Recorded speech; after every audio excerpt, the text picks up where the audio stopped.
आपने कई बार ज़िक्र कर लिया आज कि मिड कैप में मौके हैं। तो क्या mid cap index out perform करने जा रहा है निफ्टी को? और एक बीच में जब बाजार में गिरावट आ रही थी उस समय बार-बार हर तरफ से लोग ये कह रहे थे कि लार्ज कैप का वैल्यूएशन ठीक हो गया है और मिड कैप में, स्मॉल कैप में अभी भी वैल्यूएशन थोड़ा-सा ज़्यादा है। मिड कैप में थोड़ा ज़्यादा है, स्मॉल कैप में और ज़्यादा है।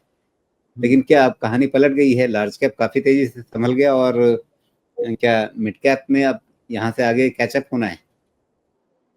लोग कह रहे थे, आप सही कह रहे हैं, लेकिन आपका ये छोटू एडवाइजर ये तो बार-बार कह रहा था कि ऐसा वहीं बनेगा, मिड कैप और स्मॉल कैप में ही बनेगा और वहीं बनेगा। अगर आपको alpha, beta, gamma, double alpha, triple alpha जो भी चाहिए वहीं बनेगा, इसमें कोई डाउट होना ही नहीं चाहिए। प्रॉब्लम क्या है आपको बताऊं, अक्टूबर में आप ना ढूंढिएगा गूगल पे और मल्टीपल स्टेटमेंट्स अच्छे अच्छे बड़े लोगों के, the biggest risk in this market is to remain in cash. दूसरे दिन से बाजार धड़ाम धूम शुरू हो गया है। अभी बॉटम बन गया, वहां पे क्या है, मिड कैप एक्सपेंसिव है, वही बैठ के खरीद रहे होंगे। मिड कैप एक्सपेंसिव बोलना है, बोलने में ना राजीव जी बहुत बोल के प्रूव करने में ना बहुत लगता है, लेकिन प्रॉब्लम क्या है कि बोल के गायब होने में तो कुछ नहीं लगता ना।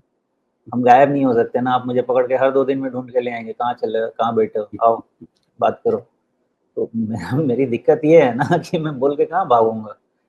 मिड कैप का हाई मैंने आपको बोला है ना, 2028 वाला भी मिड कैप स्मॉल कैप का साइकिल बचा हुआ है। पेशेंस नहीं है लोगों के पास, इधर तो मेरा दिमाग थोड़ा खराब हुआ है कुछ लोगों से बातचीत करके। पेशेंस नहीं है लोगों के पास, 6 महीना वेट करने का पेशेंस नहीं है, 1 साल वेट करने का पेशेंस नहीं है। समझा के थक गया कि भैया 6 महीना 1 साल वेट कर लो, 2 महीने में पूरे 1.5 साल का कमा के देगा। लेकिन नहीं, लोगों को क्या चाहिए, रोज चाहिए, रोज चाहिए, नहीं बनता है बाजार में भाई पैसा वैसे। तो ये मिड कैप स्मॉल कैप नया साइकिल शुरू होगा। लोग क्या नहीं समझ रहे हैं, liquidity is the biggest booster. लोग क्या नहीं समझ रहे हैं, low cost of fund is excellent booster. ये सब चीज जो लेके आएगा ना छोटे छोटे बिजनेसेस के लिए, जो अफोर्डेबिलिटी बढ़ाएगा ना, जो आपने मुझे एक बार बोला भी था कि क्या होगा, एक तो ईएमआई में 1,000 रुपया कम हो जाएगा। वो जो कलेक्टिव इफेक्ट होता है ना ईएमआई पे और पूरे पॉपुलेशन पे, बहुत बड़ा होता है। ये इम्पैक्ट आपको पूरे बाजार में, जो ब्रॉडर मार्केट है, जो डोमेस्टिक कंपनीज हैं, उन सब में देखने को मिलेगा और पैसा तो वहीं बनेगा भाई साहब। लेकिन जी। फिर यही है कि 200 पीई वाले पे तो ना बने। ओके। तो जहाँ पे पीई आपका 3 डिजिट में जा रहा है वहाँ पे आप समझ जाइए, सावधान रहिए। लेकिन मिड कैप में पैसा बनेगा। अच्छा, आपने कहा कि नया साइकिल शुरू होगा, तो वो नया साइकिल 60,000 के ऊपर अगली एक बड़ी चाल आएगी या अभी हम 60,000 के बारे में ही बात करें? अभी तक हम 60,000 पे ही रुकेंगे। नया साइकिल शुरू होगा तो मैं बताऊंगा। उसके लिए सिर्फ लेवल सी काम नहीं आएंगे, उसके लिए मुझे पढ़ना पड़ेगा कि और दुनिया में हो क्या रहा है। जी। अच्छा, हमारे एक दर्शक मित्र हैं, वो बार-बार एक शेयर के बारे में सवाल लिखे जा रहे हैं। सामने स्क्रीन पर हमने डाल भी रखा है कि एक अपना सवाल एक बार ही रखिए, लेकिन लगता है वो उनको पढ़ने में कोई रुचि नहीं है। फिलहाल अभी इनको मुझे थोड़ा-सा यहाँ टाइम आउट करना पड़ेगा। अ, देखिए, मेरा सभी दर्शकों से अनुरोध है कि अपना सवाल एक बार रखिए और उसके बाद प्रतीक्षा कीजिए थोड़ा-सा। आज साप्ताहिक चर्चा है। आज थोड़ा हम ज़्यादा चर्चा करते हैं, बाजार की एक 360 डिग्री व्यू वाली समीक्षा करने की कोशिश करते हैं, लेकिन दर्शकों के सवाल भी लेते हैं और बुधवार को फिर अगली चर्चा जो होती है उसमें ज़्यादा समय ही देते हैं।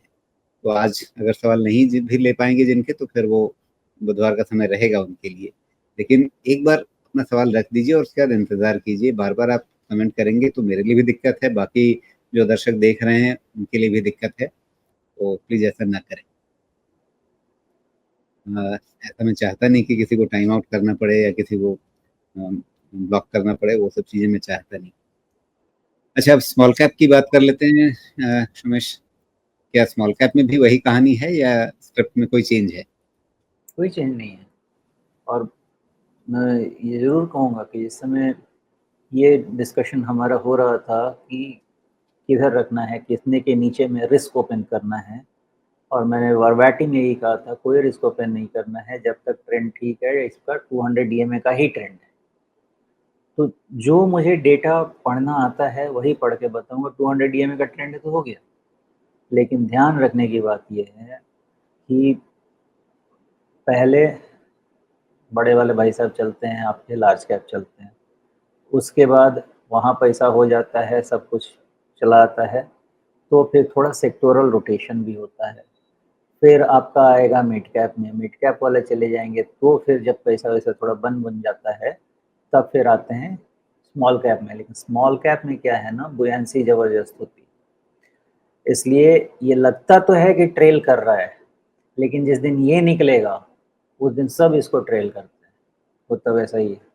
इसलिए इस पे धीरे-धीरे चल रहा है, चलने दीजिए। ये चुप्पे से बाहर कब आगे निकल जाएगा, समझ में भी नहीं आएगा। 200 जी, डीएमए के पास आ रहा है व्हिच इज़ फाइन।